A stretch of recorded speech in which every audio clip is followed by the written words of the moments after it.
c'est la mémoire d'un peuple. Malheureusement, un des traits dominants de notre époque, dont la civilisation est blessée au cœur, est l'impiété, le refus de l'enracinement, le refus des repères. Il faut que les citoyens, quel que soit le pays, soient des nomades, interchangeables. Et comme le souhaitait Jean-Paul Sartre, qui habitait pas très loin d'ici, il faut que l'homme soit un tube digestif sur deux pattes. L'enseignement de l'histoire est formateur, ou devrait être formateur, et permet à un jeune enfant de se situer et d'aimer son pays. Quand on regarde les manuels actuels, mais on a honte de la production française. Il y a quelques années encore, je m'occupais de francophonie, et on évitait d'envoyer certains manuels à l'étranger. Petite parenthèse, dans certains pays, par exemple je pense au Burkina ou au Gabon, l'enseignement est fait de manière moins subversive qu'ici. L'enseignement de l'histoire sert, comme le français d'ailleurs, comme d'autres matières, à véhiculer des abstractions, le refus de la réalité, et c'est une machine à décérébrer les cerveaux. Et aujourd'hui, qu'est-ce qu'on voit? Un petit narcisse qui est parvenu au fait du pouvoir, au cursus honorum, et comme par hasard, on voit fleurir toutes sortes de petits torchons qui, soi-disant, est le drapeau national. Pour tromper encore nos gens. Je pense que je n'ai dit assez. À vous, cher ami. Bien, merci frère Thierry pour cette introduction. Merci, chers amis, de m'accueillir donc pour la troisième fois. On fait presque une famille désormais. Alors, je vais vous parler de mon métier de professeur d'histoire, accessoirement de géographie et d'éducation civique, dans un collège de zone d'éducation prioritaire. Est-ce que tout le monde m'entend? Même au fond, c'est bon? Un collège de zone d'éducation prioritaire depuis maintenant 10 années. Alors, mon parcours, je le rappelle en quelques mots, j'ai eu l'occasion de le présenter. J'ai travaillé 20 ans en entreprise, il y a 45 ans, préoccupé par les questions dont je vais vous parler aujourd'hui. J'ai décidé d'arrêter ce que je faisais, qui était bien rémunéré, très confortable, pour passer les diplômes de l'enseignement, agrégation et doctorat, et me faire nommer dans un collège de zone d'éducation prioritaire, avec ce projet de m'engager. C'est ma manière à moi de faire de la politique. La question des valeurs républicaines, de l'identité nationale, de la violence, etc., a pas mal occupé les débats au cours des dernières élections. Mais finalement, concrètement, qu'est-ce que font les gens une fois élus? Rien. Donc ma manière à moi de faire quelque chose, concrètement, ça a été de m'engager en banlieue. Alors, je vais effectivement le faire en m'appuyant sur deux livres que j'ai écrits et qu'a présenté frère Thierry. Tout d'abord un livre qui s'appelle, alors frère Thierry a édulcoré le titre, il ne s'appelle pas « J'aime la France », il s'appelle « Kiffe la France ». J'ai utilisé le mot banlieusard pour dire aimer, qui est kiffer. Et puis le titre du deuxième, le plus récent, c'est « Tarek, une chance pour la France », point d'interrogation. Tarek étant un de mes élèves, avec qui j'ai eu des relations particulièrement denses. Voilà. Alors, la problématique est la suivante. Donc ces jeunes qui sont mes élèves constituent, et tout le monde en est d'accord, un défi pour la France ou pour la République, comme il faudrait dire maintenant. Et je pense que mon rôle d'enseignant d'histoire a été tout à fait essentiel par rapport à mes élèves. Donc je pense effectivement que d'une manière générale, l'enseignement de l'histoire est tout à fait important. Pourquoi? Tout simplement parce que mes élèves sont pour la plupart d'origine étrangère, issus d'une infinité de pays, mais enfin très majoritairement de pays musulmans. Afrique du Nord, Turquie, Afrique subsaharienne mais musulmane, Balkans, Voilà. Donc j'ai, on va dire, on n'a pas le droit de faire des statistiques, donc à la louche, à vue de nez, j'ai 70-80% d'élèves d'origine musulmane. Beaucoup d'entre eux également sont musulmans parce qu'ils sont issus de mariages mixtes, et ce n'est pas un constat polémique, c'est simplement un constat. À chaque fois que les élèves sont issus de mariages mixtes, ils se définissent comme musulmans, et en référence exclusive à leur partie musulmane. On va avoir des gamins qui vont s'appeler Dupont, qui vont s'appeler Sanchez, qui vont s'appeler Paoli, je ne sais pas, ou un nom polonais, ou un nom, et qui vont dire qu'ils sont arabes. Enfin, ça, je l'ai vécu, mais très régulièrement. Bon. Et puis, les quelques-uns qui ne sont pas d'origine musulmane, je dirais, ont tendance à le devenir un peu par capillarité. Comme tout le monde est musulman et que tout le monde ne parle que de ça, et que la question religieuse s'invite en permanence dans les discussions avec le prof, entre élèves, eh bien tout le monde devient musulman pour avoir la paix. Il n'y a que ceux qui ont reçu de par leur famille une identité chrétienne très forte. On voit ça par exemple chez certains, j'ai des exemples de chrétiens indiens, catholiques indiens, ou bien de protestants évangéliques, je me souviens d'une zaïroise. Mais pour le reste, tout le monde devient musulman. D'autant plus que dans l'établissement où j'enseigne, on est dans une sorte de ghetto, hein, finalement. Alors, de ghetto, il y a un discours qui dit on enferme ces gens dans des ghettos. Non, il y a des logements sociaux qui ont été faits à l'époque, pendant les années 60-70, pour accueillir les Français, et puis des gens d'origine diverses, italiens, espagnols, portugais, ils sont venus, et puis ensuite ils sont venus des gens d'autres origines. Et on ne demande pas aux gens leur religion avant de leur offrir, leur proposer un logement social. Et aujourd'hui, bien effectivement, comme en plus les familles sont très nombreuses, on se retrouve avec une grande homogénéité, non seulement sociale, mais aussi ethnique et religieuse, dans ces quartiers. Mais ce n'est pas les Français qui ont créé ces quartiers pour en faire des ghettos, c'est simplement les Français qui ne demandent pas la religion et l'origine des gens pour leur proposer un logement social. Donc, la plupart de mes élèves, sinon tous, sont d'origine étrangère, et se définissent comme des étrangers. Alors on peut toujours leur expliquer qu'ils sont français, c'est pas le sentiment qu'ils ont, et d'une manière générale, le sport national, c'est que tout le monde est à la recherche de ses racines. Alors moi je suis algérien, moi je suis... Ses origines, quelles sont vos origines? Quelles sont tes origines? Quelles sont vos origines? Alors tout le monde se parle de ses origines, moi je suis marocain, moi je suis kosovar, moi je suis turc, moi je suis... Et vous monsieur, c'est quoi vos origines? Je dis, moi je suis français, je suis même originaire du patelin d'à côté. Oui, d'accord, mais vos vraies origines, c'est quoi? Voilà, donc personne dans ce quartier ne peut croire qu'il puisse encore y avoir quelqu'un qui soit d'origine française. Et ça, je vous jure que ça m'est arrivé tout le temps. Alors, donc, non seulement tout le monde se définit par rapport à ses origines, et c'est d'ailleurs très drôle, hein. Tout le monde se définissant par rapport à ses origines, on voit des gamins d'origine italienne, d'origine portugaise, dont le père va s'appeler Robert, la mère va s'appeler Marie, et à la génération d'après, ils reprennent des prénoms de leur pays d'origine. Le père s'appelle Robert, le fils va s'appeler Roberto, la mère s'appelle Marie, la fille va s'appeler Maria. Hein, il y a vraiment une recherche de ses origines, de ses racines. Alors, donc, ils se définissent, je viens de le dire, comme étant musulmans pour la plupart. Alors, d'origine, hein, ou bien également par ce côté prosélyte, qui n'est pas forcément très explicite, mais c'est l'air qu'on respire. Donc finalement, tout le monde est musulman parce qu'on pense que c'est quelque chose de normal. Et moi-même, le prof, j'ai régulièrement été l'objet de sollicitations pour devenir musulman. Des élèves qui ont écrit un jour, après un cours qui s'était particulièrement bien passé, en plus un cours sur la laïcité, ont écrit au tableau « Monsieur Chemin, vous êtes sur le chemin du din ». Alors j'ai demandé ce que c'était que le din, et c'est le chemin de la conversion. À un moment, un élève me demande « Est-ce que vous êtes croyant ?» Je dis « Oui, je ne fais pas étalage de ma religion, mais si on me demande si je suis croyant, pourquoi est-ce que je ne répondrai pas ?» Et on me répond « Quelle mosquée vous fréquentez ?» Sachant que le père de ce gamin en question s'appelle Christophe. Donc voilà, les parents se sont convertis, donc le gamin, pour lui, si on est croyant, on est musulman.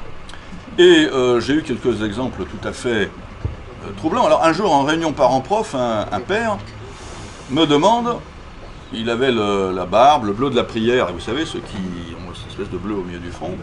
Et en réunion parents-prof, il a commencé à m'expliquer, à me proposer de lire le Coran et à me vanter les bienfaits de l'Arabie Saoudite, en me disant que lui-même, avant, buvait de l'alcool. Il avait d'ailleurs épousé une Française.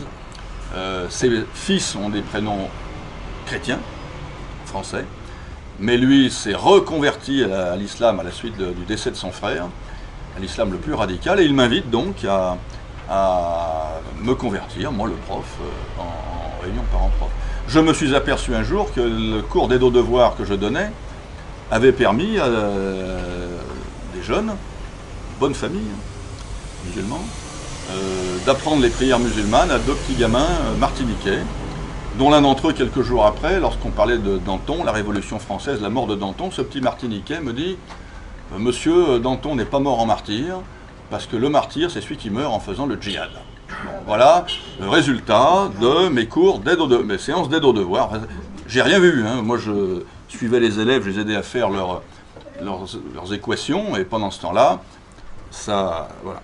Alors, 2-3 anecdotes, mais l'an dernier, donc, le ramadan tombait en juin, je me dirige vers la cantine, et une petite gamine, prénom français, patronyme français, me dit « Monsieur, n'y allez pas, vous allez casser votre ramadan. »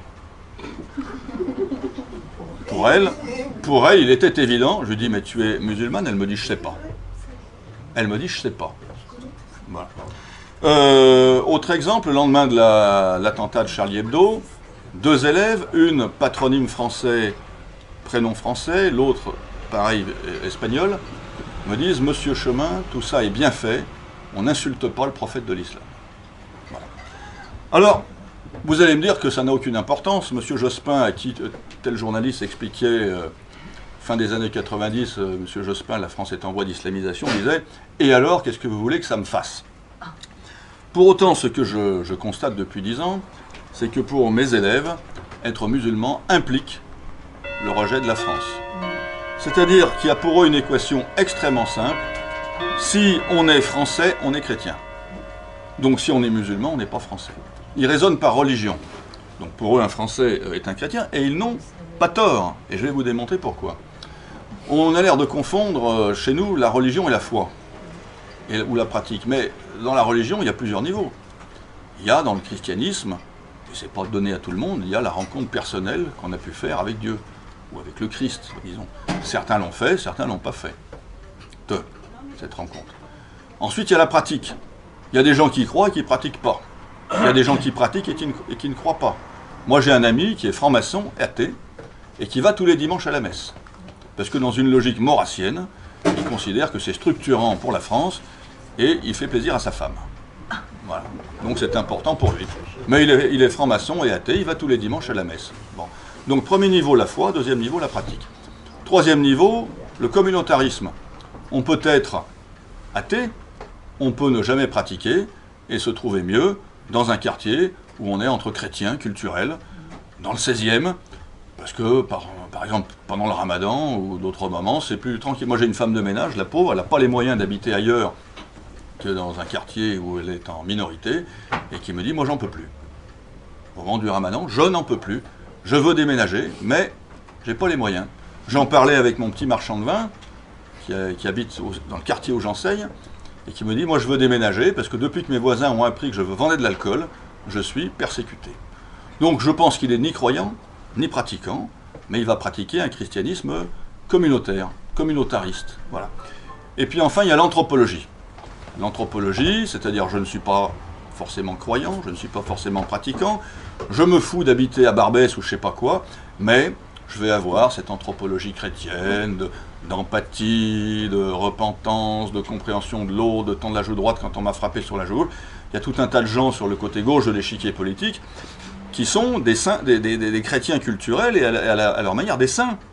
Mais vous leur diriez ça, ils ne comprendraient pas. Bon. Donc nous sommes dans ce pays, tous autant qu'on est, des chrétiens. Et les musulmans, mes élèves, ont raison de nous envoyer à la figure comme des chrétiens. Je vais vous donner un exemple très simple, et vous comprendrez. Dans le judaïsme, il y a des interdits alimentaires, pas de cochon et on mange cachère. Le Christ vient supprimer ces interdits alimentaires, Matthieu, c'est pas ce qui rentre dans votre bouche qui vous souille, c'est ce qui en sort. L'islam vient rétablir les interdits alimentaires, à peu près les mêmes que le judaïsme. Donc dire aux élèves, vous allez manger ce qu'il y a à la cantine, pour eux, c'est pas neutre, c'est chrétien. Voilà. Donc c'est pas compliqué. On prête à tel ministre ou ex-ministre musulmane ce propos comme quoi le cochon serait une nourriture confessionnelle. Je ne sais pas si elle l'a dit ou si elle ne l'a pas dit. Ça a échauffé la blogosphère ou la fachosphère ou la catosphère. Mais si elle l'a dit, elle avait raison. Manger du cochon, c'est pas neutre religieusement. Bon. Alors, il y a dans, et ça c'est un constat que j'ai fait en lisant et relisant le Coran, il y a dans le Coran, si dans le christianisme il y a une anthropologie de culpabilité, il y a dans le Coran un lancinant message de victimisation. Le musulman, dans le Coran, est présenté comme intrinsèquement victime des juifs et des chrétiens. Et l'un des enseignements forts de mon enseignement, c'est que mes élèves ont une anthropologie de victimes. Ils sont victimes individuellement, ils sont victimes collectivement. Ils sont victimes du racisme, ils sont victimes de l'islamophobie, ils sont victimes du prof qui les a toujours punis injustement. Je ne voudrais pas perdre trop de temps sur les anecdotes, mais je vous en raconte une. Un jour, au premier rang devant moi, 2 élèves de 6e se collent, il y en a un qui colle une claque à l'autre. Je dis, mais pourquoi est-ce que tu as collé une claque à ton élève? Je l'ai vu, je l'ai entendu, et il a juré qu'il n'avait rien fait. Et quand j'ai dit, mais c'est pas vrai, tu te fous de moi. Et il m'a dit, mais monsieur, comme par hasard, vous vous en prenez à moi. Et comme par il se posait en victime, alors que je lui reprochais quelque chose qu'il avait évidemment fait. Alors c'est là qu'on va aborder la question de l'histoire, c'est que mes élèves, ou en tout cas beaucoup d'entre eux, sont imprégnés d'une vision victimiste de l'histoire. Les croisades, la colonisation, la guerre d'Algérie, la Marseillaise. La Marseillaise, tenez-vous bien, pour certains d'entre eux, le sang impur, c'est le leur. La Marseillaise serait un chant islamophobe. Voilà, je donne un exemple. Bon. Et donc, pour certains d'entre eux, donc, en tant que musulmans, ils ne sont pas français, parce que les Français sont chrétiens. Donc, puisque les musulmans sont intrinsèquement victimes des chrétiens, ils sont intrinsèquement victimes des Français. Donc, ils sont en situation de légitime défense vis-à-vis des Français. Et tous les discours culturellement chrétiens sur le racisme et l'islamophobie ne fait que rajouter de l'eau à ce moulin. Voilà. Et donc c'est là qu'on va trouver, effectivement, j'y reviendrai un peu plus tard, le rôle essentiel de l'histoire. Mais certains de mes élèves sont prêts à en découdre. Et je vous donne un dialogue avec un élève avec qui je m'entends très bien, qui me dit un jour, monsieur, vous feriez quoi si la France était en guerre contre votre pays d'origine? Alors je lui ai dit, ben, mon garçon, la France est mon pays d'origine. Alors il ne le croyait pas, bon, j'ai déjà raconté ça. Et je lui dis, et toi, qu'est-ce que tu ferais? Il me dit, ben, je me battrais pour mon pays d'origine, bien sûr. Ben, je lui dis, ben, moi je me battrais pour la France. Il réfléchit un peu, il me dit, ben, à ce moment-là, il vaudrait peut-être mieux que je vous tue tout de suite, comme ça ce serait fait. Mais il ne l'a pas dit méchamment, il l'a dit. Il l'a dit logiquement, et il l'a dit froidement. À cela, j'ajouterais que l'éducation nationale a tendance à mettre de l'huile sur le feu. Et là aussi, dans une forme d'anthropologie chrétienne qui ne dit pas son nom, les programmes sont axés sur la repentance. Il s'agit de faire droit aux revendications mémorielles, tel est le terme utilisé, des descendants des anciennes victimes de la France. Colonisées, victimes de l'esclavage et victimes de la Shoah. Nous avons été, c'est bien connu, les seuls esclavagistes de la planète. Nous avons été, ça va de soi, les seuls à envahir les pays proches quand ils étaient en situation d'infériorité. Et nous avons été des complices actifs et entreprenants de la Shoah. Ça, c'est la vision des programmes. Les manuels en rajoutent. Les manuels, vision extrêmement réduite et extrêmement manichéenne. Je vous donne un exemple tout bête. Le cours sur la guerre d'Algérie, dans le manuel, 2-3 documents, pas plus. Un document qui met en parallèle les victimes musulmanes de la guerre d'Algérie et les victimes chrétiennes, donc françaises. Le rapport est de 1 à 10. Donc pour tout petit élève d'origine algérienne et donc plus largement musulman de base, c'est terrible. Les Français ont tué 10 fois plus de musulmans qu'ils n'ont eu de perte eux-mêmes. Ça ne dit rien des centaines de milliers de victimes musulmanes qui sont mortes du côté des Français. Ça ne dit rien non plus des guerres intestines entre indépendantistes des différents mouvements musulmans.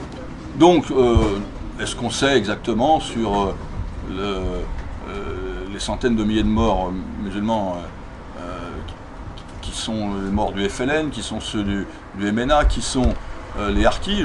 Bon, mais toujours est-il que présenter les deux chiffres comme ça suscite inutilement une volonté de revanche, hein, de la part de gamins qui le vivent très lourdement, très fortement. Bon. J'ajouterais également, alors là on n'est plus dans l'histoire, mais on est quand même dans les programmes scolaires, un rentre-dedans sociétal assez forcené sur les questions de genre, sur les questions d'IVG, etc., qui fait que ces gamins le vivent extrêmement mal, et ça ne fait que renforcer chez eux une colère, hein, contre la France, pays qui aurait massacré leurs ancêtres, pays raciste, parce que les manuels d'éducation civique sont évidemment très portés là-dessus, et pays qui les agresse en permanence avec des notions qui choquent leur pudeur et leur humanité. Le résultat de tout ça, j'appellerais ça une forme d'anti-alchimie. Vous savez que les alchimistes transformaient le plomb en or, pardon. Moi, quand je vois que nombre de terroristes, notamment ceux qui ont égorgé le malheureux père Hamel cet été, sont des gamins tout juste sortis du système scolaire, je me dis que le système scolaire contribue à transformer l'or en plomb. Quand je vois ces gamins qui arrivent en 6e, qui sont adorables, et que quelques années plus tard, il y en a qui restent adorables jusqu'au bout, je vous rassure, mais qu'un certain nombre d'entre eux soient à ce point remontés contre nous, qu'ils soient prêts à tuer des innocents, alors qu'on leur a expliqué qu'ils avaient la citoyenneté française, que leurs parents ont bénéficié de l'accueil, d'aide, etc., etc., qu'au bout de quelques années de scolarité, ils en soient réduits à ça, je dis qu'il y a malheureusement lieu à se poser des questions. Et le rôle de l'histoire est essentiel par rapport à ça. Pourquoi il est essentiel? Donc vous avez compris qu'on est au bord peut-être de la guerre civile, en tout cas certains élèves ont véritablement ça ancré en eux. Or, à différentes périodes de l'histoire, on s'aperçoit que, au terme de guerre civile longue et sanglante, eh bien, réécrire une histoire nationale consensuelle et positive a été essentiel. Je prends un exemple que je connais particulièrement bien, parce que j'ai plutôt fait ma thèse d'histoire en histoire romaine. Prenons l'histoire de Tite-Live. Tite-Live est un historien romain qui a écrit au début de l'Empire une histoire romaine depuis les origines jusqu'à son époque. Je crois qu'il y avait 135 tomes dans son œuvre, on en a 145 et il en reste 35, c'est quelque chose comme ça, on en a retrouvé 35. C'est une histoire qui a été tous entendu parler. Il y a la guerre de Marius contre Sylla, il y a la guerre de César contre Pompée, il y a la guerre des vengeurs de César contre ceux qui l'avaient assassiné, puis il y a la guerre ensuite d'Octave contre Marc-Antoine. Donc une succession, 4 guerres civiles majeures et 11 en comptant les guerres civiles mineures. Des guerres qui ont été marquées par des proscriptions terribles. L'élite romaine s'est autodétruite dans ces guerres. Bien. Et donc c'est ce qui a entraîné la fin de la République et l'instauration d'un nouveau système monarchique, le principat. Et bien c'est à ce moment-là que Tite-Live a éprouvé le besoin de réécrire une histoire romaine qui satisfasse l'ensemble des parties, qui permettent la réconciliation. On a un autre exemple plus récemment, après les guerres Révolution, Empire, etc., c'est Michelet, au XIXe siècle, qui veut réécrire une histoire consensuelle qui permette de réconcilier les différentes parties. Et c'est là qu'on voit que le rôle de l'histoire, pour transmettre à l'ensemble de la population, quelles que soient ses origines sociales, quelles que soient ses croyances, quelles que soient ses idées politiques, essayer de lui transmettre un amour de la patrie. La philosophe Simone Veil écrivait en 1942, dans son livre L'Enracinement, on était quand même au cœur de l'occupation, voilà, un peu une sorte de tunnel. Elle avait écrit « Il faut donner à la jeunesse quelque chose à aimer, et ce quelque chose, c'est la France ».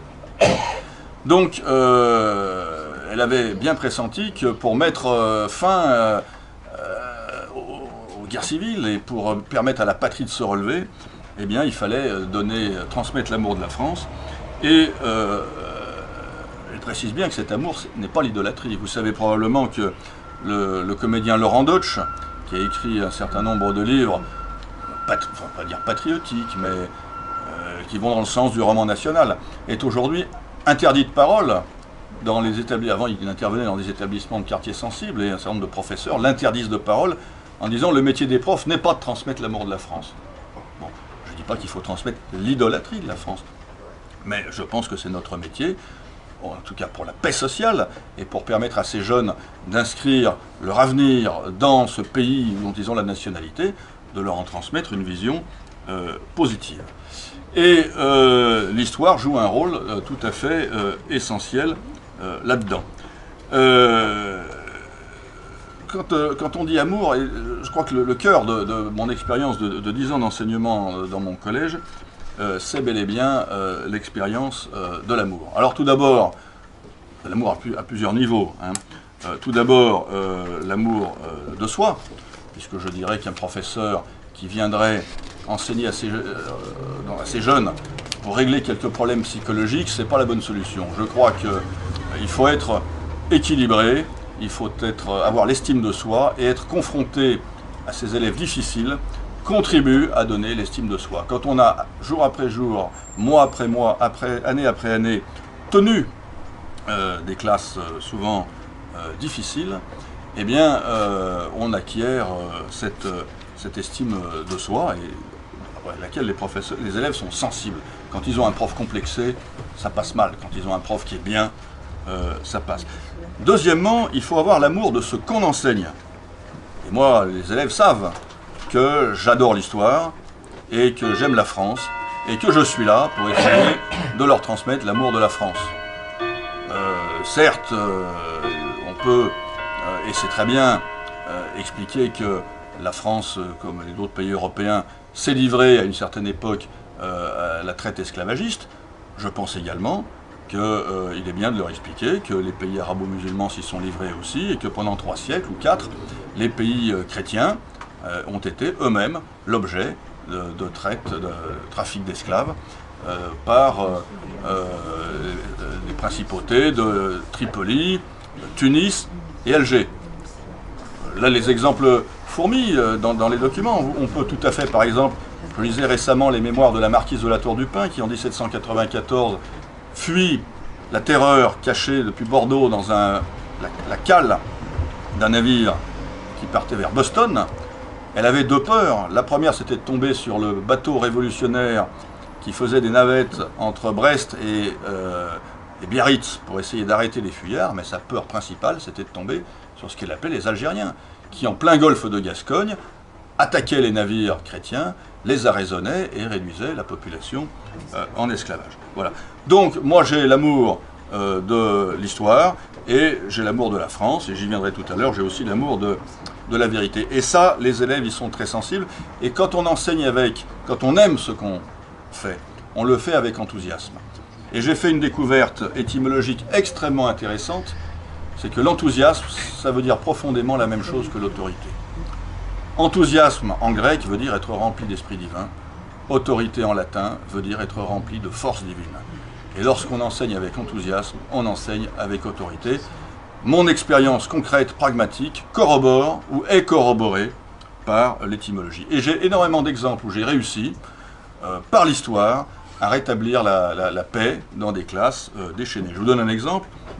Un jour, j'enseignais un cours de géographie complètement rasoir, qui était les religions dans la mondialisation. Et vous imaginez bien de quelle religion les intéresse plus que les autres, et le cours a dégénéré en véritable happening religieux et communautariste. J'ai perdu la main. Et je ne savais pas quoi faire, et il y avait un petit film sur Jeanne d'Arc qui traînait sur mon bureau. Je l'ai enfourné dans le lecteur de DVD, et les élèves se sont retrouvés devant Jeanne d'Arc. Et au moment où la sonnerie retentit, Jeanne d'Arc est debout, enfin, non, assise sur son cheval cabré, devant les murs d'Orléans, elle brandit son oriflamme, et elle s'écrie « En avant, mes frères, pour Dieu et pour la France ». D'habitude, quand la sonnerie retentit, tout le monde est déjà dehors, avec la capuche sur la tête, le cartable, etc. Là, personne ne voulait sortir. Je leur dis, mais dehors, la sonnerie a sonné, vous devriez... Ah non, monsieur, s'il vous plaît, vous ne pouvez pas nous faire ça, on veut savoir la suite. Donc Jeanne d'Arc a miraculeusement sauvé mon coup. Une autre fois, alors les batailles napoléoniennes ne sont absolument plus au programme, vous l'imaginez. Ces batailles napoléoniennes, cette épopée napoléonienne qui m'a donné l'amour de l'histoire. Et néanmoins, je leur passe des petits bouts de films sur Napoléon, et je me souviendrai toujours de la bataille de Waterloo, dernier carré de la garde, et je dis aux élèves, écoutez, vous soyez d'origine, pas d'origine, c'est pas la question, ces gens sont vos ancêtres, voilà. Et ce sont des Français, ce sont vos ancêtres, mettez-vous debout pour le dernier carré de la garde. Eh bien, les élèves se sont mis debout, et certains se sont mis à crier spontanément « La France aux Français ». Alors je ne dis pas que c'est le slogan que je revendique, etc., etc., ce n'est pas moi qui l'ai dit, mais imaginez la scène de jeunes maghrébins, turcs, etc., etc., debout devant le dernier carré de la garde, et pris d'un élan patriotique. Alors voilà, donc je pense effectivement, amour de soi, amour de ce qu'on enseigne, ce qui va donner l'enthousiasme et donc l'autorité, amour des élèves aussi. Et ça, cet amour, je dirais qu'il est dans les deux sens. Moi, quand je suis arrivé dans cet établissement, j'étais terrorisé. J'y suis arrivé à 45 ans, je n'avais jamais enseigné. Mes enfants m'avaient dit « Papa, tu as exactement la tête dont tous les élèves se moquent, les profs dont tous les élèves se moquent, tu vas te faire foutre de toi. » Et les gamins sont venus naturellement vers moi en me disant « Monsieur, on voit que vous êtes nouveau, vous n'avez pas une tête de prof, d'où est-ce que vous venez? Vous avez l'air d'un bourgeois aristocrate. Où est-ce que vous habitez? Ah, vous habitez le centre de la ville. Là où il y a les... Ah, le prof, il habite là où il y a les magasins. » Enfin, voilà. Et j'ai été adopté par ces gamins. Et j'ai vécu 10 ans d'amour, dont ils ont été les premiers. Ceux que certains appellent les racailles et autres ont été les premiers à me donner. Ils m'ont accueilli. Ils m'ont accueilli. Alors, je pourrais, mes livres... Kiffe la France et Tarek, Une chance pour la France, sont truffés d'anecdotes racontant ça, mais je vais vous en donner deux parmi des dizaines. Un jour, on récupère en cours d'année, par conseil de discipline, un gamin, donc un violent, qui me dit, moi j'ai été exclu de mon précédent établissement, j'ai tapé un prof. Bon. Et je dis, ça va être dur, il faut que je porte sur lui un regard d'amour, enfin d'amour de charité, voilà, il faut que je le regarde avec bienveillance, parce que sinon, moi aussi, je vais m'en prendre une. Bon. Un jour, ce gamin se lève sans demander l'autorisation, va jusqu'au tableau, dessine un grand cœur, au milieu du cœur écrit « Monsieur Chemin », embrasse le cœur devant tout le monde et retourne à sa place. Notre histoire, notre idylle n'a pas duré bien longtemps, parce qu'il a été viré au bout de 2 mois pour avoir lancé une canette de coca sur une collègue. J'ai eu depuis de ces nouvelles par une de ses sœurs, qui était une de mes élèves. Il est complètement déscolarisé, il a son secteur sur le quartier, donc il trafique, et il me passe le bonjour. Autre anecdote, une classe de 6e particulièrement difficile, qui m'en a fait baver toute l'année. Dernière heure de cours, dernière sonnerie. La classe se précipite sur moi et m'ensevelit sous un gigantesque câlin collectif. J'arrive à m'extraire, je me dirige vers le palier. À ce moment-là sort ma collègue de français, l'opulente Béatrice. Les élèves se jettent sur elle, sur moi, et nous ensevelissent sous le même câlin. Et pendant 5 minutes, j'ai été plaqué contre Béatrice. Et ce fut un grand moment de mon métier d'éducateur. Et à travers cet amour de moi, de mes élèves, que j'aime, qui m'aiment, j'arrive à transmettre l'amour de la France. Parce que les élèves ont envie d'aimer ce qu'aime la personne qu'ils aiment. Je ne sais pas si c'est clair, mais c'est comme ça. Et oui, bien sûr. Et je vais vous donner l'exemple de la Marseillaise, dont mes élèves au début ne voulaient pas la chanter parce que le sang impur, c'est le leur. J'ai instauré un petit rituel comique, qui est que lorsque, alors toutes les heures, j'interviewe un élève à l'oral, enfin à chaque heure de cours, la note est sur 10. Si l'élève n'est pas content de sa note, il peut rajouter 2 points en me chantant la Marseillaise au garde à vous devant le tableau. Je compte 1 point pour la musique, 1 point pour les paroles. Il n'y a pas un élève qui ne veuille chanter la Marseillaise, sauf s'il a 10 sur 10. Et un jour, le CPE, qui n'est pas vraiment dans mes idées, dans nos idées, rentre dans la salle et je dis aux élèves debout. C'est pour l'accueillir. Et les élèves se lèvent et croient qu'il faut chanter la Marseillaise. Et tout le monde chante la Marseillaise et du coup mon pauvre CPE se croit à son tour obligé de se mettre au garde à vous pour chanter la Marseillaise. Alors là, le souffle de l'histoire a balayé la salle, un grand moment de patriotisme. Et quelques années plus tard, j'ai vu arriver 3 gamins dans ma salle, des grands escogriffes.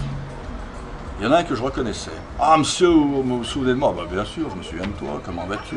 « Ah, vous vous souvenez, monsieur, la Marseillaise, c'était le bon temps. » Bah, c'est que maintenant, je suis en terminale au lycée machin, et bien figurez-vous que les anciens du collège, on chante encore la Marseillaise en souvenir de vous.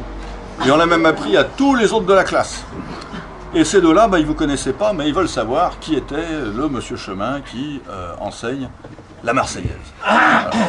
Donc je dirais qu'à mon petit niveau, modestement, j'ai réussi à transmettre, à travers mon enseignement d'histoire, la Marseillaise, Jeanne d'Arc, Waterloo, et des sentiments partagés, des phéromones échangés, un petit embryon de patriotisme à des élèves qui en étaient très éloignés, dont certains sont trafiquants de drogue, d'autres sont en terminale, et je n'ai aucune idée de ce qui en ressortira. Ce que je peux vous dire, c'est que régulièrement, j'ai des élèves qui me contactent. Ces derniers jours, c'est tous les jours. Les élèves que j'ai eus il y a 5 ans, il y a 7 ans, il y a 8 ans. Le dernier élément, dernier axe d'amour, eh bien, c'est l'amour comme vecteur possible de la vérité. Et je crois que c'est essentiel. Hein. Il y a ce psaume 84, « Amour et vérité se rencontrent, justice et paix s'embrassent ». Et c'est également le titre d'une encyclique du regretté Benoît XVI. Eh bien, je crois que cet amour que j'ai posé comme préalable avec mes élèves leur permet de leur dire la vérité. Et je pense que nos jeunes, quelque part, sont loin d'être idiots. Et ils se rendent compte quand on leur raconte des âneries. Et l'éducation nationale est truffée d'âneries qu'on enseigne pour 2 raisons. La première est une raison idéologique. Il s'agit de faire passer une idée. Sur la laïcité, par exemple, c'est flagrant. Hein, c'est ce que j'essaye de montrer dans mon livre L'imposture laïque. Il y a un discours idéologique qui est aux antipodes de la vérité. Et ça, les élèves le sentent. Quand on essaye de leur faire avaler une couleuvre tordue, ils s'en rendent compte. Et la deuxième, c'est qu'ils ont le sentiment qu'en leur disant quelque chose qu'ils n'ont pas l'habitude d'entendre, parce que l'éducation nationale, également, veut les caresser dans le sens du poil. On croit qu'on va désamorcer leur colère en leur disant que la France est un pays raciste, esclavagiste, colonialiste et antisémite. Mais c'est faux. Ils ont envie de l'aimer, ce pays. Et ils prennent comme une marque d'amour et de confiance et de reconnaissance et de respect qu'on leur dise la vérité, y compris sur des sujets qu'ils n'ont pas l'habitude d'entendre. Exemple, un jour je fais un cours sur la Révolution russe et je dis aux élèves, le titre, j'écris au tableau, « La guerre des Blancs contre les Rouges ». Et une élève me dit, mais monsieur, c'est pas les Blancs, c'est pas les Rouges les ennemis des Blancs, c'est les Noirs. Je dis, mais pourquoi? Mais parce que vous les avez réduits en esclavage. Ah, je dis, mon ami, d'abord, je ne pense pas que toutes les personnes d'origine africaine nous vouent une détestation au point que tu le dis. Mais si tu veux parler d'esclavage, les arabo-musulmans ont été des esclaves. Et je raconte tout ce que je vous disais tout à l'heure, la traite africaine par les arabo-musulmans et la traite européenne par les mêmes arabo-musulmans. Alors à ce moment-là, les gamins, ouais, on était les boss, etc. Bon, ils s'enorgueillissaient de nous avoir réduits en esclavage. Alors je dis, attendez les amis, de 2 choses l'une. Soit ce que je pense, l'esclavage est un crime pour nous, mais il l'est pour les autres. Ou bien c'est un titre de gloire pour les autres, mais à ce moment-là, pourquoi est-ce qu'on n'en serait pas fiers nous-mêmes? Eh bien, croyez-moi, les élèves se sont levés et m'ont applaudi. Et ils ont dit, monsieur, merci de nous avoir dit ça, personne ne nous avait jamais dit les choses comme ça. Alors il y a tout un tas de sujets sur les croisades, sur l'esclavage, sur la colonisation. Quand je dis, bah oui, on vous a colonisé, et alors? Quel est le pays qui n'a pas envahi son voisin quand il en a eu la possibilité? On vous a fait les croisades, et alors? Si demain l'armée américaine occupe les lieux saints de la Mecque, vous verrez bien les musulmans aller les déloger. Où est le problème? Ah oui, d'accord, ok.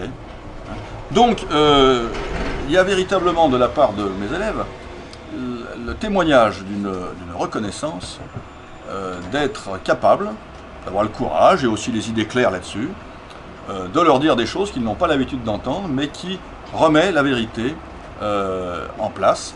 Hein. Il y a beaucoup de choses qu'on est payé pour dire et qui sont tordues, et je prendrai l'exemple de la laïcité, expliquer que la laïcité est le combat de l'État pour se libérer de l'Église depuis 200 ans, alors que c'est le combat de l'Église pour se libérer de l'État depuis 2000 ans. Quand on est capable de leur expliquer les choses en les remettant dans les perspectives de vérité, ça passe. Pour enfoncer un clou tordu, il faut taper très fort, et il ne rentre pas. Alors que quand on rentre un clou droit, ça marche. Alors je crois donc, pour conclure, puisque j'arrive un peu au bout de mon intervention, qu'on parle beaucoup de violence de la part de ces jeunes en banlieue, et c'est vrai qu'elle existe cette violence. Hein. Moi je ne vous cache pas que j'ai une fille qui a fait psycho, j'étais tout fier, et j'avais trouvé un stage dans le quartier. Elle a fait un jour. Le premier jour dans le tramway, elle a été agressée par une bande. Sale française, sale pute. Qu'on ne te revoit jamais ici. On va te niquer dans les caves. T'es même pas digne qu'on te nique dans une cave. Sur le trottoir. Ils l'ont giflé, ils l'ont craché dessus. Voilà, des gamins qui étaient à peine plus âgés que mes élèves. Je ne vais pas dire que la violence n'existe pas dans ces quartiers.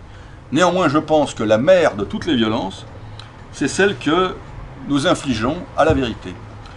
Parce que nous n'aimons pas la vérité, nous préférons l'idéologie, et que nous n'aimons pas assez ces jeunes pour leur dire la vérité, pour avoir envie de leur transmettre la vérité. Donc je terminerai par cette phrase de Jean Vanier, le fondateur de l'Arche, cette phrase que j'aime beaucoup, qui dit on dit souvent « Si tu changes, je t'aimerai », ne serait-il pas plus juste de dire « Si je t'aime, tu changeras », et moi aussi. Je vous remercie.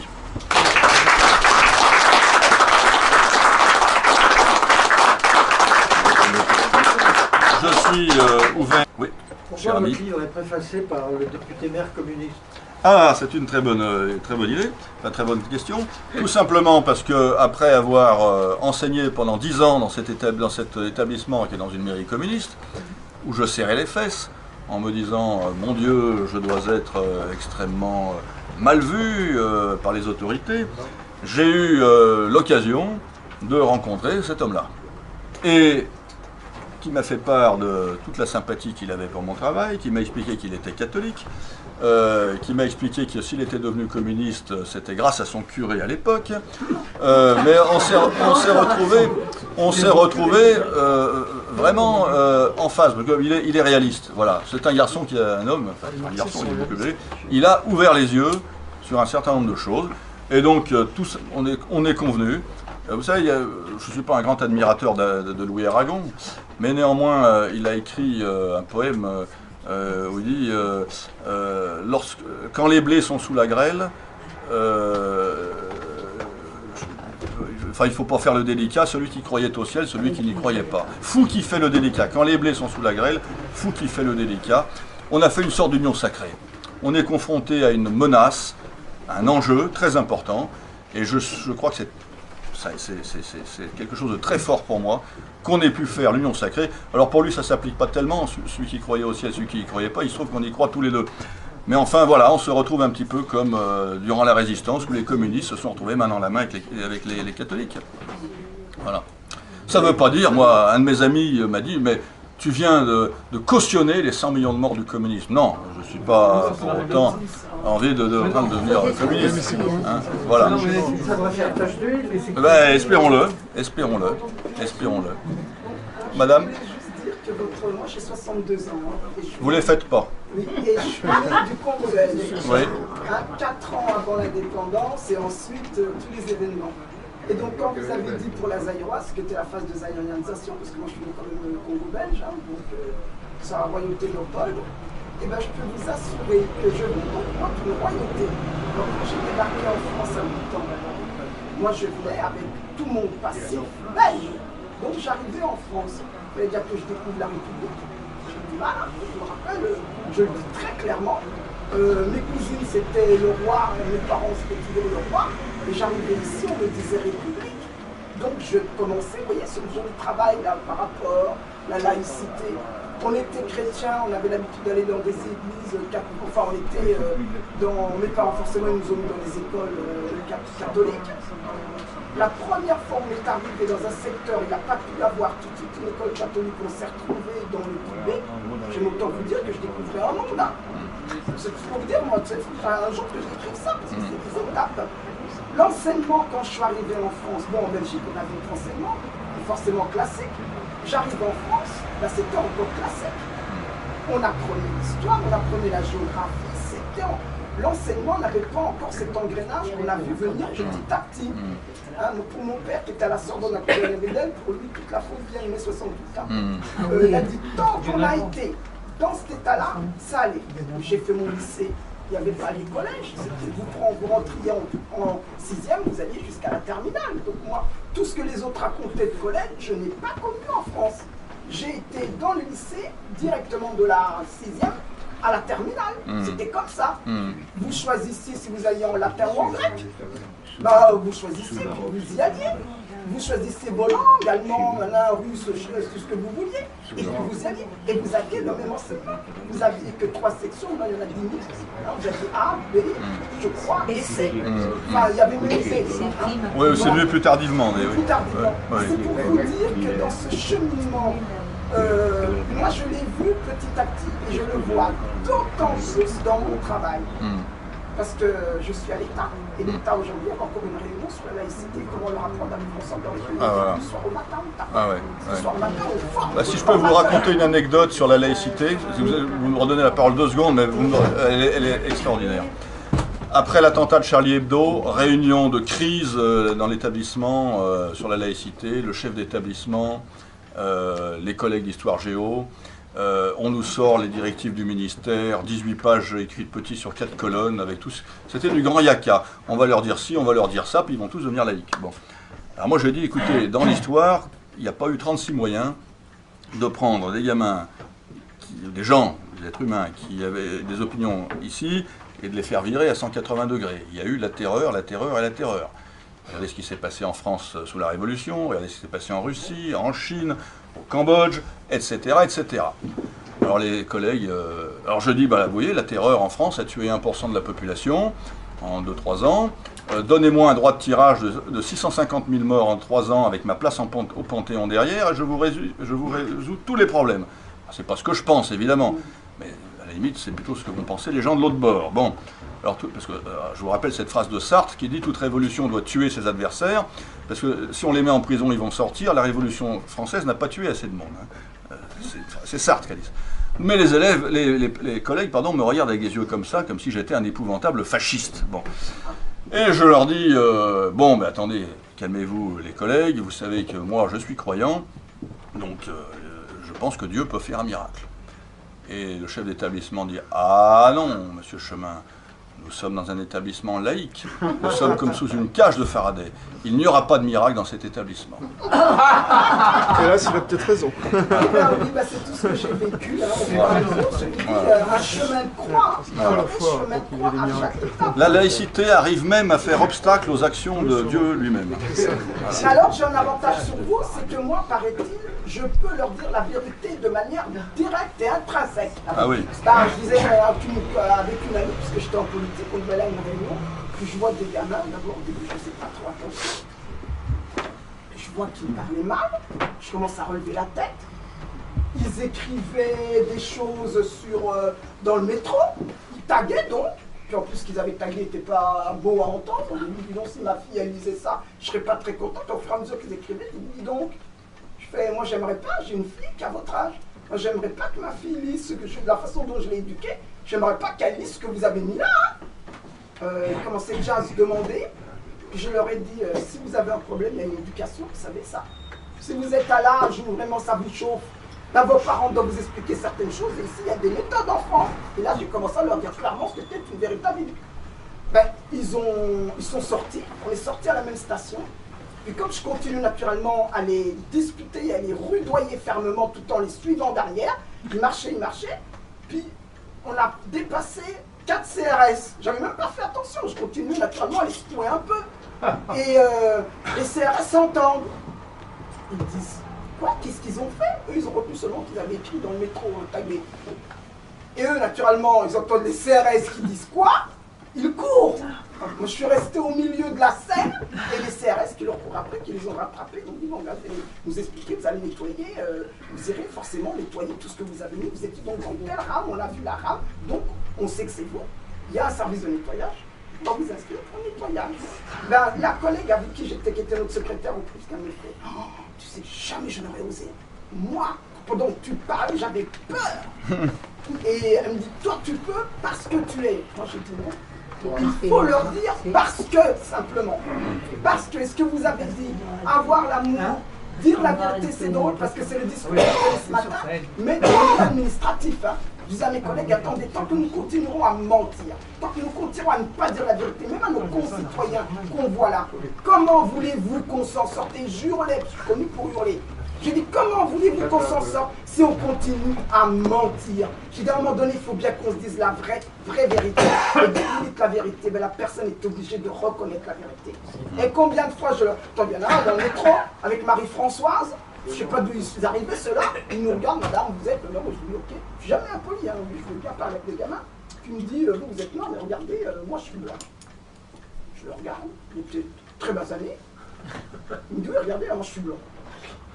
Et à un moment donné, je lui dis, sérieusement, ça m'étonnerait fort que vous soyez suédois. Et naturellement, j'avais pas fait attention, et toute la rame qui suivait la discussion de cette esclave de rire. Alors eux, ils étaient très remontés. Je vous dis, je vous donne le nom de mon père, de mon grand-père, de non. Moi, je dis non, je veux ni le nom de ton père, ni de ton grand-père, ni de ton arrière-grand-père. Je veux le nom de ta mère. Parce que bien souvent, votre mère a été ou française ou allemande ou machin. L'eau comme l'autre abruti avait pris la fille d'un pop russe, Roxelane. J'ai dit, vous croyez que vous vivez plus? Ne me parlez jamais de votre père, dites-moi qui est votre mère. Parce que vous avez réduit des gens en esclavage, vous avez pris des femmes de partout. Il y en avait qui venaient du Soudan, il y en avait qui venaient de tel pays. J'ai dit alors, pas ton père, mais ta mère, donc t'es un métis. Et les gamins sont sortis en hurlant. Moi j'ai dit, non, tu n'es pas suédois. Ben, j'ai envie de dire, ma copine, je te regardais ma tête, j'avais peur, et à t'entourer. Et ben je leur ai dit, je pense que plus leur dira la vérité, mieux ce sera. Mieux ce sera, et jamais je n'ai été agressé, jamais ils m'ont sauté dessus. Et des fois c'était très difficile, hein, mais je leur disais la vérité. Une autre question. Plus fort. Une autre question. Je ne suis pas convaincu par la notion de chrétien culturel, et pour différentes raisons. D'une part, ça me semble être de l'islam, le fait de considérer qu'on a une religion par sa naissance. On a une religion parce que ses ancêtres avaient cette religion, c'est l'islam, alors que le christianisme est une religion qu'on choisit soi-même en théorie. D'autre part, je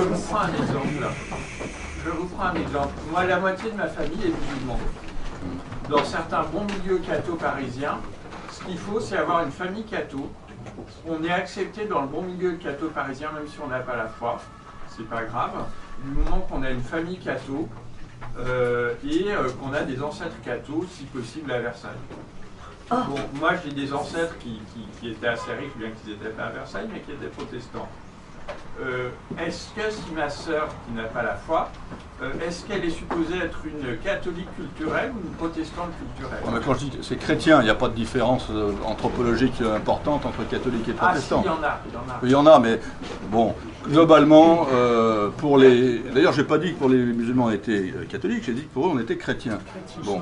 Deuxièmement, moi je maintiens mon idée de christianisme culturel. Bien sûr, Tertullien a dit on n'en est pas chrétien, on le devient. Bien sûr, le cœur du christianisme, c'est la rencontre personnelle avec le Christ. D'ailleurs, on le voit bien au niveau des conversions. Moi, je suis très impliqué dans l'aide aux convertis de l'islam, ce qui n'a rien à voir avec mon métier, hein, mais bon, par ailleurs, les gens qui se convertissent de l'islam au christianisme, et d'ailleurs aussi du bouddhisme au christianisme, etc., c'est la plupart du temps parce qu'ils ont fait cette rencontre personnelle avec le Christ. Donc ça, effectivement, on se convertit au christianisme par le haut de la pyramide. Alors que l'islam, c'est très souvent, on se convertit par le bas. C'est-à-dire, on se convertit pour participer à une anthropologie commune, des fêtes communes, une manière d'être commune, etc. Donc, je maintiens mon idée, peut-être elle est réductrice, on est d'accord, des 4 niveaux, parce que les deux religions ne fonctionnent pas pareil. Il n'empêche que le christianisme a produit une anthropologie qui fait que des gens qui ne se... J'ai une collègue, par exemple, qui dit « je suis athée ». Quand les élèves lui disent « vous êtes chrétienne », il dit « non, non, je ne suis pas du tout chrétienne, je suis athée ». Mais néanmoins, d'un point de vue psychologique, anthropologique, culturel, elle fonctionne exactement comme nous. Donc, elle a beau se défendre d'être chrétienne, elle est imprégnée de christianisme. De même que moi, je suis imprégné de protestantisme, mais que je suis catholique. Oui, anthropologiquement, je serais protestant. Mais simplement, votre ami qui anthropologiquement est catholique... Oui, bon, enfin là, cher ami, on chipote, là. Je pense que globalement, par rapport à la relation que j'ai avec mes élèves, on est chrétiens, voilà. Et puis, voilà. Ouais, bien sûr, on peut couper les cheveux en 4, mais... Monsieur... Bonjour. Merci pour l'exposé et merci aussi pour le bouquin que vous avez bien voulu dédicacer pour ma copine qui est prof musulmane dans un collège de Bondieu et qui a particulièrement apprécié votre dédicace. J'ai repris ce que vous avez dit sur la laïcité, puisque je vais parler de la laïcité, alors que la laïcité c'était la source des religions, à ma façon, et de la façon dont ils le prennent, ça va. Ce que je voudrais, c'est que maintenant, comme vous l'avez dit au début, nous sommes en vrai combat. Le grand problème, c'est que pour être soldat de métier, d'habitude, les ennemis sont devant moi. Maintenant, ils ont plutôt tendance à être derrière moi, voire au-dessus de moi, sans vouloir désigner qui que ce soit. Comment on peut s'en sortir avec votre acception de la laïcité et de comment on peut faire avec elle. Parce que ce que vous avez fait dans les années, c'est exactement ce qu'il y a à faire, et félicitations. Et comment peut-on faire maintenant pour être tous ensemble et pas être dispersés face à des gens qui, par définition, sont unis. Parce que les chrétiens sont dispersés. Je ne dis pas les musulmans, parce que ce n'est pas les musulmans qui sont contre nous. Les musulmans, c'est la troupe dont on se sert pour faire casser les chrétiens. Mais comment on peut faire pour rester unis? Voilà la question que je me pose, parce que c'est ça, le combat de demain. C'est face à nous, il y a quelqu'un, on leur dit Dieu a dit, et s'ils ne répondent pas à Dieu a dit, ils sont morts. D'accord? Alors, comment peut-on faire, nous, 100 personnes, pour rester unis? moi, je pense que c'est quelque chose que je constate et que je regrette, et je partage votre constat, et je m'en attriste. Les chrétiens ne savent pas être unis. Il y a dans l'islam notamment quelque chose qui relève, et qui vient de cet esprit de victimisation collective, de la bunkerisation. On va s'enfermer ensemble dans un bunker parce qu'à l'extérieur, ils sont méchants. Donc on va se serrer les coudes parce que nous, les chrétiens, tout le monde il est beau, tout le monde il est gentil, Jésus est là et on s'aime et on va... Voilà, etc. Donc il n'y a pas de solidarité entre chrétiens, c'est comme ça. Donc pour moi l'enjeu n'est pas de rester unis, puisque je n'ai pas la solution. L'enjeu est d'être efficace. Et pour moi j'ai quelque chose que j'ai découvert récemment et qui m'a énormément éclairé. S'il y a parmi vous des admirateurs de Balzac, c'est le livre de Balzac, L'envers de l'histoire contemporaine. Est-ce que certains l'ont lu ? Bon, c'est le dernier livre que Balzac ait écrit, et ça part d'une expérience véridique, c'est quelque chose qui s'est réellement produit, d'une société secrète, alors je ne dis pas qu'il faille créer une société secrète, hein, mais qui, après la Révolution, s'est constituée pour faire le bien. C'est-à-dire que des gens se sont réunis, des royalistes, des chrétiens, se sont réunis avec l'idée d'essayer de faire le bien concrètement autour d'eux. Aider quelqu'un à monter une entreprise, aider un jeune auteur à publier son livre, aider un père à faire soigner sa fille, etc. Et avec cette idée que ce bien allait se diffuser dans la société, un peu comme les termites qui vont ronger les fondements. Et à la tête de l'organisation se trouvaient des gens qui avaient quand même, voilà, il y avait un général, il y avait un banquier, il y avait un évêque, etc. Et ils recrutaient comme ça des gens, un peu sous une forme initiatique, Et l'initiation qu'il fallait réaliser pour rentrer dans l'organisation, c'était d'identifier une bonne œuvre et de la faire. Il y a quelque chose qui relève du gramscisme, si vous connaissez ce philosophe communisme italien, qui dit que ça ne sert à rien d'attaquer le sommet, que ce qu'il faut c'est ronger la base. C'est exactement également le modèle qu'ont mis en œuvre les frères musulmans. Hein.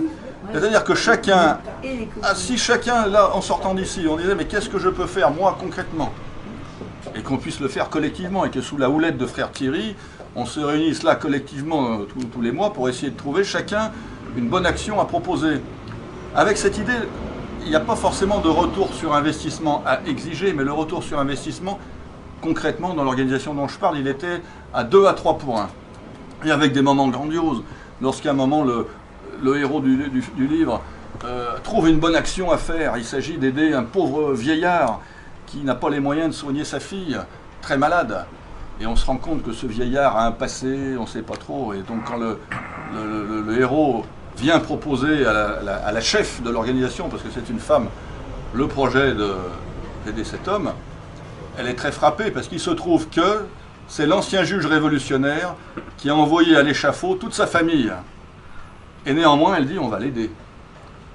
Et il tombe à genoux devant elle et elle lui répond Monsieur, au nom de Louis XVI, au nom de Marie-Antoinette, au nom de Madame Élisabeth, au nom de toute ma famille que vous avez fait guillotiner, au nom de Jésus, je vous pardonne. Voilà. Bon, alors, je vous le raconte, c'est Balzac qui raconte ça, mais voilà, il ne s'agit pas d'être groupé, il ne s'agit pas d'attaquer le sommet, il s'agit chacun à son niveau de faire activement quelque chose avec ce projet, d'aider gratuitement des gens en leur disant qui on est, et puis que de fil en aiguille, ça finira par faire tomber le truc. Monsieur le professeur, nous sommes en France et nous avons tellement de bénévolat, oui. Réellement, mais c'est fou. Tous oui. les gens qui sont à la retraite, oui. À part ça, ils sont des bénévoles et qui restent d'ailleurs très modestes, sans se vanter, on l'apprend par hasard. Mais dans le cas des villes, spécialement dans les campagnes, c'est peut-être plus difficile, quoi, qu'on peut aider tout voisin. Commencer comme ça. Donc là, vous êtes sur un terrain qui est conquis. Non, il n'est pas conquis parce que les gens qui font du bénévolat, bien souvent, le font sans annoncer la couleur. Moi, je pense qu'effectivement, beaucoup de gens qui font du bénévolat sont des chrétiens anthropologiques, qui le font avec un background chrétien, mais qui ne vont pas afficher la couleur. Je veux dire que dans le cas de ce juge qui tombe à genoux devant madame de je sais plus quoi, à un moment donné, il sait qu'il a été aidé par une femme chrétienne et qui fait ça, malgré tous les crimes de cet homme vis-à-vis d'elle, et qui fait ça parce qu'elle est chrétienne et qu'elle lui pardonne. Moi, je suis navré d'ailleurs de voir à quel point le bénévolat qu'on fait dans ce pays, pour beaucoup, ne porte pas autant de fruits qu'il le pourrait, parce que la couleur n'est pas annoncée. Le week-end dernier, j'étais un week-end de convertis de l'islam. Il y a une fille qui dit « Moi, je me suis converti pour la raison suivante. Mon père était au chômage. Il y avait dans l'immeuble une communauté de sœurs en civil, enfouies. Bon, voilà, je pensais que ces personnes ne portaient pas forcément du fruit.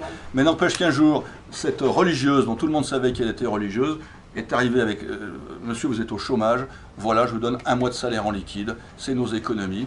Et la gamine qui avait 12 ans a entendu ça. Elle a dit, bon sang, cette femme dont mon père passe son temps à dire qu'elle va aller en enfer, c'est elle qui vient lui donner l'argent. Mais elle n'est pas arrivée en disant, voilà de l'argent. Il savait qu'elle était religieuse et qu'elle faisait ça par charité chrétienne. Et ça touche.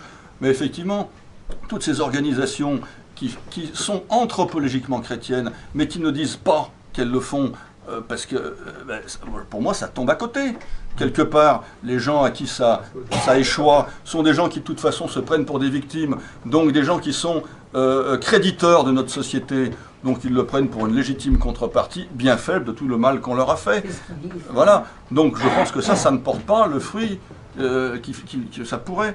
Et clairement, moi je milite, je prêche pour quelque chose qui soit véritablement chrétien, et qui s'affirme comme chrétien. Il ne s'agit pas d'avoir des grandes... Mais au moment où on fait quelque chose, de dire, ben voilà, moi je suis chrétien, et ça me semble important de faire ça pour vous. Voilà. Alors, c'est mon idée, hein, je suis pas... Mais en tout cas, c'est ce qu'on fait, c'est ce que font les salafistes. C'est ce que font les salafistes. On n'ose plus le dire, vous êtes... Voilà. Hein. C'est ce que font les frères musulmans. Madame? Je n'ai pas entendu le nom. Qui a dit « Si je t'aime, tu changeras » Ah, Jean Vanier. c'est Jean Vanier. Jean Vanier. V-A-N-I-E-R. Merci.